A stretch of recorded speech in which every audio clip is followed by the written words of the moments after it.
Good morning everyone. Today 5 tips to shoot awesome underwater and surf photography. We've got a special guest. Let's go.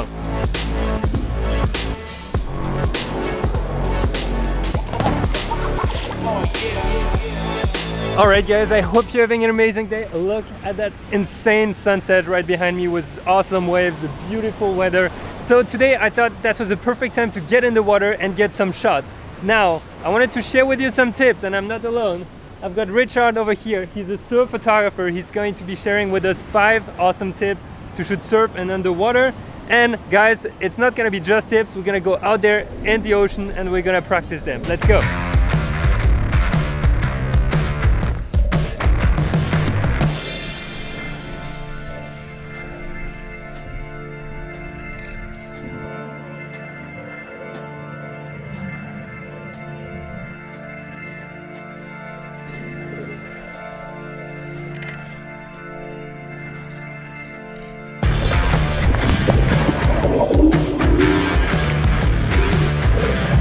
Richard is actually a surf photographer and he will be the best one to actually talk to us and give us a few tips on how to shoot surf photography. So I think we can keep it to 5 tips for people who are like beginning, they don't know what they're doing, they want to start. Sounds good. Yeah? Buy a helmet. There you go. First tip. Protect your dome. Can be dangerous out there. Like you got a lot of variables. Yeah. Surfboards, reef, rocks, waves. That's a good heavy one. camera. I've never heard that tip before. So I would say, especially if you're not very experienced, best $100 you'll ever spend could save your life. Yeah, I saw when we were shooting together, you had your helmet. I wear a helmet instinctively, like automatically. Okay. I don't even think. Okay. If I'm going shooting, grabbing my helmet is like grabbing my camera. Okay. Back in the day when I first started shooting, I had a helmet. Yeah. And some of my friends who are quite more famous or more established camera guys, a couple of them kind of laughed at me a little bit for wearing my helmet. Yeah. And then one of them, he's quite a well-known photographer, last year or 2 years ago, he had a really nasty accident. Okay. Fin chop right across the top of his head. So that's one tip, guys. Wear a helmet. Do not be ashamed. There's no shame in being safe and keeping your head safe because you only have one. All right. So tip number 2, what would you say? Watch the ocean. Watch the ocean. Before you swim out, and watch the surfers. See who the real good guys are. Get a read of it, just so when you swim out, it's not suddenly such a, what's going on? Like we're all frothing when you first get going with shooting. You know, you get your gear, you run out, get your fins on, helmet on, and off you go. And then it's like, oh, hang on a minute. Just watch, see what's happening. See which way the rips are going. Yeah. You know, a lot of photographers get in trouble in the rips. I think that's something, guys, even if you're just shooting for snorkeling, no matter what it is, the moment you're in the water, sometimes you're on your own. So just make sure you understand the currents, what direction it's going. Here it's pretty strong. You can see pretty easily. If you stop and watch it, you can see which way the current is going. Okay. And even if you're not sure, just ask someone. Okay. Because like you might jump in thinking, oh sweet, I can just swim straight out here. Especially in somewhere like Hawaii.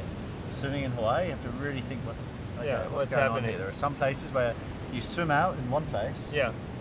But you can't swim back in there. So Richard, tip number 3, and I think that's going to be a little bit more technical because I'm sure everyone's confused. What kind of gear should they use when they want to start, you think? GoPro. GoPro, there you go. When you're first not starting. Sponsored. No, not sponsored. GoPro you can. But when you're starting out, there's no point going out and spend 10 grand on the best camera and the best gear. It's true. Like you might not enjoy it. So good fins and a GoPro. Okay. $600-700. Yeah. And you can swim out and really get a good feel for it. Once you've decided that you love it, and you're lying in bed at night at 2 o'clock in the morning thinking about photos you want to take. Yeah. Because you love it that much. That's when you start to think, okay, well, do I get a decent camera? Serious. Like I use Canon, so I use a 1DX Mark II. If you've got your really good camera, then you're like, well, you can't go putting it in one of those soft, like. I hate those. You guys have seen my videos on soft housing. I do use them, but in the waves it's super dangerous. Don't use a soft housing in the waves ever. It's the moment it gets like that, your heart stops and you think you're gonna lose it. Totally. So I use SPL water housing. I've been sucked over the falls, landed on the reef, completely out of control. My housing's come over, and I've been underwater thinking, oh well, that's that camera finished. I couldn't even really find a mark on the housing. Wow. So they're just, and I really like the butterfly Yeah. The way you screw it down, I think that it's bulletproof because you tighten them up and that's it. Done. It's not like there's any clips that could pop open. Yeah. So just to recap on the gear, guys, remember GoPro, great to start. Get a feel. Yeah. Second, if you're really into it, like really into it, spend on your camera. If you're thinking, right, this is something like for me, it's a career. It's what I do. It's how I make a living. So the last thing is, if you're really into it, guys, well then you can get a housing. But as you mentioned, the most important part is that your housing is super strong. So if you're in waves and you're hitting rocks, it's not gonna break and fall apart or break your camera. Super important. If you're snorkeling, flexible housings are totally fine in my opinion. Or if you're in a river and it's not moving, lake, whatever, I think that's cool. Those hard shell housings are super expensive, so just think about it if you're gonna make it seriously or not. It's an investment for sure. So tip number 4, guys, I think we can ask you, how do you shoot? Autofocus or manual? Which situation do you do what? In the water? Yeah, underwater. In the water. If the waves are really good and I'm just shooting barrels or like action shot, I put it on manual focus. Yeah. And I preset it at like 1.5 meters. Okay. Something like that. And I tape it. Like I've got a magic. Manual focus, guys. Yeah, I've got a. This is just for action shots, like for big barrels when you're shooting with your trigger. Yeah. So you've got your water housing and you're swimming into position. And you're trying to get in the barrel with the surfer. Yes. You don't want to be like checking that you've pulled focus. Yeah. So that's when you preset your focus point. So it's like, you know, maybe a couple meters. Yeah. A couple meters, and you want to just and know that your images are going to be sharp. Got it. So, and you just experiment with your camera. I just move around until I'm like, okay, this is my range, and then I just lock it on. I use a bit of medical tape or something. Yeah. And I tape it. Yeah. So that when I'm setting up, when I'm putting my camera in the housing, I can't knock it. There's nothing worse. Doesn't move, That's for my action shots, for my barrel shots. But for my over-unders or a normal day here where I'm some action, some underwater, then I'm always on autofocus. Okay. And I like the continuous autofocus, not single shot. No, continuous. Continuous.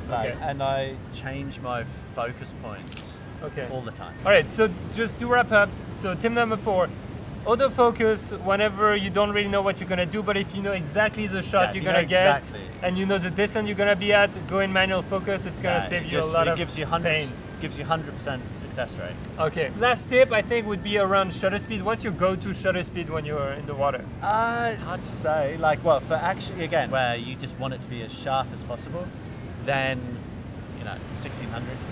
1600. So why not? Okay. Yeah. But then in the water, sometimes I'll shoot at real slow shutters. I love like speed blurs in the water. Oh yeah. They're difficult, but if you get a good one, you can pan and everything. Yeah. And the good thing again, when you're shooting 10 frames per second, 12 frames, you get the one good shot. Yeah. It's kind of cheating, but everyone does it. Like late in the evening, when some people push the ISO up to 3200. Yeah.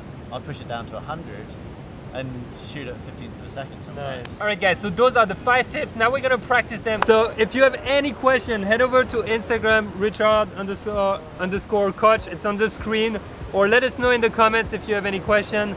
And Richard, thanks a lot. Hey, no worries. And see you in the next, I don't know, in the next trip. Yeah, why not? Thank you, good times. Yeah. See you. See you, Richard. Okay. Guys, remember, if you like that video, leave it a big thumbs up. Let us know in the comments what you think about it, if you have questions and all that.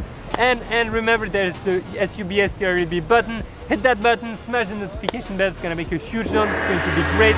I'm late for my sunset cruise, so I will see you later. Remember, guys, get out there, go shoot, try something different, try something new. Maybe get your GoPro and go in the water.